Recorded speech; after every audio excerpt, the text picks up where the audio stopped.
Bonjour à tous et bienvenue encore sur la Web TV de la Cour des Miracles, Centre Social. Eh bien, nos prédécesseurs souhaitaient vendre et la commune avait absolument besoin de successeurs pour, euh, pour faire la cantine et pour livrer les repas aussi à certaines personnes âgées. Et donc, comme ils voulaient les sélectionner, ils ont racheté le fonds de commerce, les murs leur appartenant déjà. Ils ont racheté le fonds de commerce de façon à pouvoir sélectionner les personnes qui reprendraient la suite. Voilà.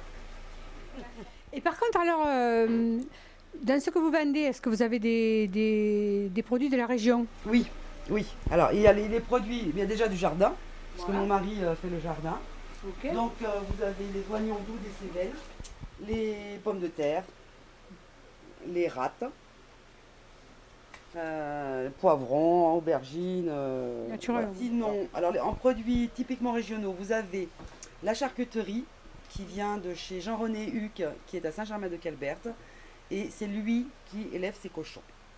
Voilà, et qui fait sa charcuterie dans son laboratoire. D'accord. Là, il y a un peu plus de monde, par contre, hein. Pas mal de salariés. Hein. Vous faites le À miel. la grosse boutique.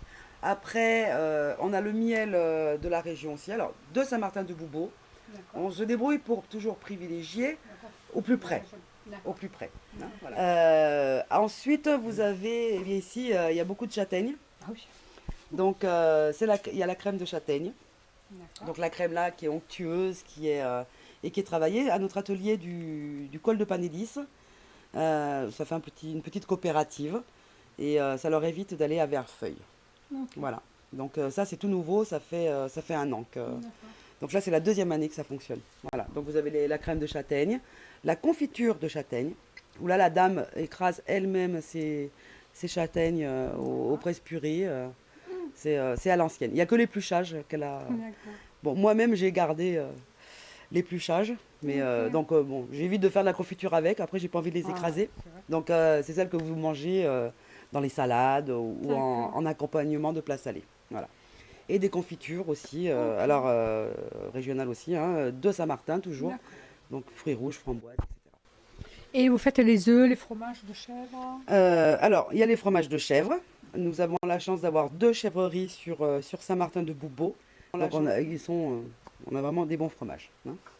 On a un élevage d'œufs bio.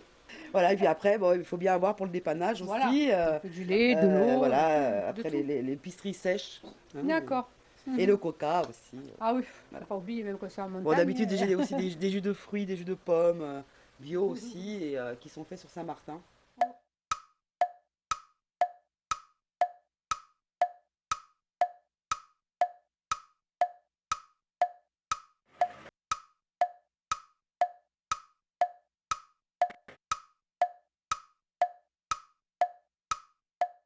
Ma famille est originaire là, mais côté maternel.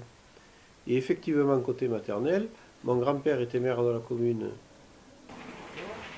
Il a fait une période de mandat entre les années 30 et 45. Après, c'est son fils qui a pris la relève, donc mon oncle, qui a été maire de 45 à 95, sans discontinuité. Puis, il était. Voilà. Ensuite, ça a été M. Yves Fage, que vous connaissez certainement, Oui, que oui. vous avez connu, puis qui a été malade, qui est décédé. Et puis moi. Voilà. Moi, depuis 2001. J'espère pas faire 50 ans quand même. 2020. Vous voulez essayer de savoir comment les gens font pour vivre ici? Tout à fait. C'est la question qu'on se pose.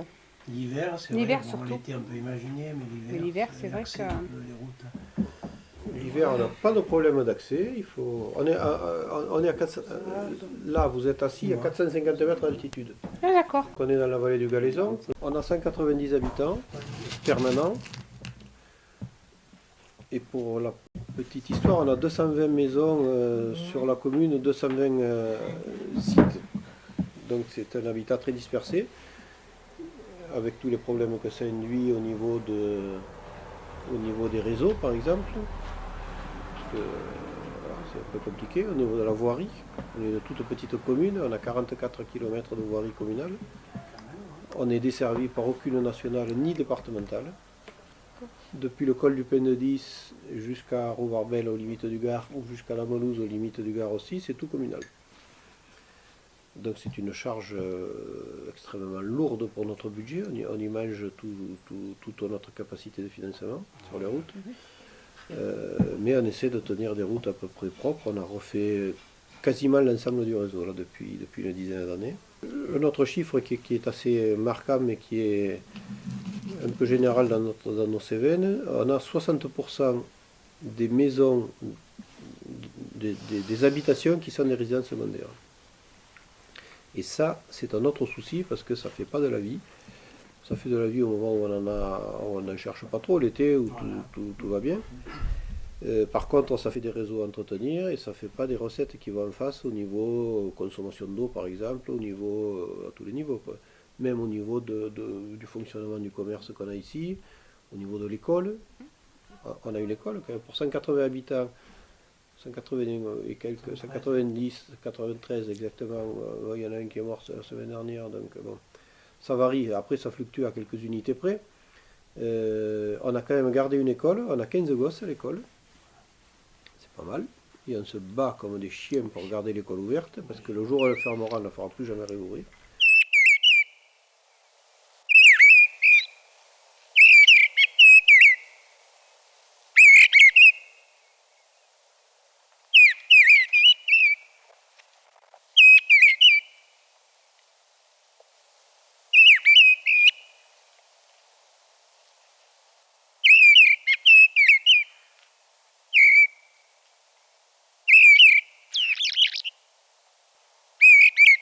On a réussi à garder un guichet de la Poste qui fonctionne, il est à l'étiage, à minima 12 heures par semaine, mais il y est, et on n'en a pas changé. C'est assez rare. En Lozère, on est 3 communes encore à avoir gardé une structure de ce type, mais on se bat comme des chiens pour la garder. Moi, je travaillais à la Poste, donc j'avais un petit avantage. Je sais que vous n'allez pas m'emmerder avec ça, mais maintenant je suis à la retraite. On a 3300 hectares, 33 km², dont un quart appartient à l'ONF, L'ONF, c'est. l'Office national des forêts. D'accord. C'est donc L'État. Un quart appartient à l'Office national des forêts. Voilà, à l'État. Nos recettes, c'est la fiscalité. La fiscalité sur la commune, on doit encaisser à peu près 60 000 euros d'impôts, les 4 taxes. Foncier bâti, non bâti. Il n'y a plus de taxes professionnelles maintenant, il y a son équivalent. Et taxes d'habitation. Donc voilà. C'est à peu près ça nos recettes. Et puis les dotations de l'État qui nous permettent de fonctionner. On a donc une secrétaire de mairie à temps partiel, on a un employé municipal, on est en Civu avec la Molouse, donc la commune de la Molouse qui est dans la gare à côté là. Mais on a, ils ont un employé, nous on a un autre employé chez nous, on mutualise pas mal de matériel. Le matériel de déneigement, le matériel de débroussaillement, on a un tractopelle ensemble, etc. Un CIVU, c'est quoi, pardon? Syndicat intercommunal à vocation unique. Syndicat intercommunal, on est une intercommunalité. On a, en tant qu'employé, on a une personne qui nous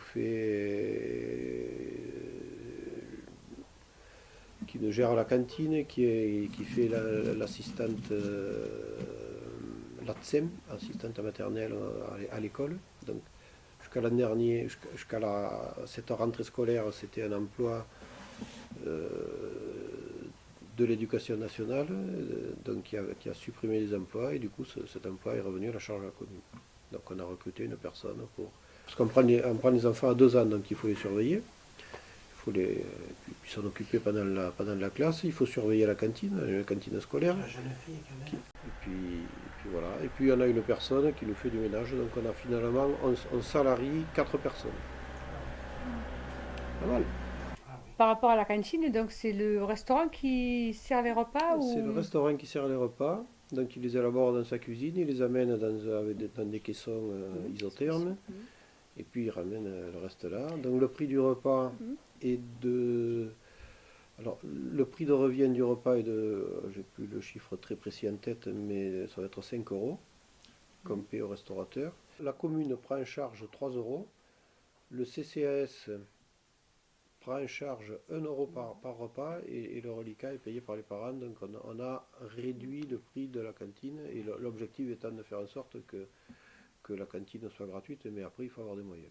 Depuis l'an dernier, on a décidé de faire une fête le 14 juillet qui était faite par une autre association, qui était le foyer rural, qui a décidé de ne plus la faire. Donc pour ne pas abandonner le 14 juillet, on fait une petite fête, la mairie paye les feux d'artifice et l'orchestre, et puis les bénévoles font fonctionner la fête, on fait un repas, et le bénéfice de la fête donc, alimente la caisse du CCAS, et avec cette caisse, l'objectif est de payer la cantine à l'école. Voilà.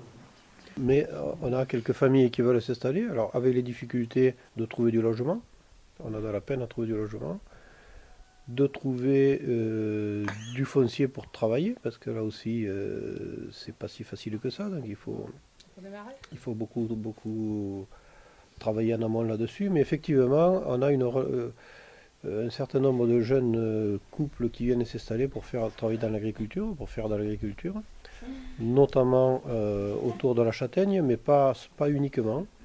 On a une famille qui vient de s'installer, qui veut plutôt faire du maraîchage. On en a quelques autres qui en font aussi.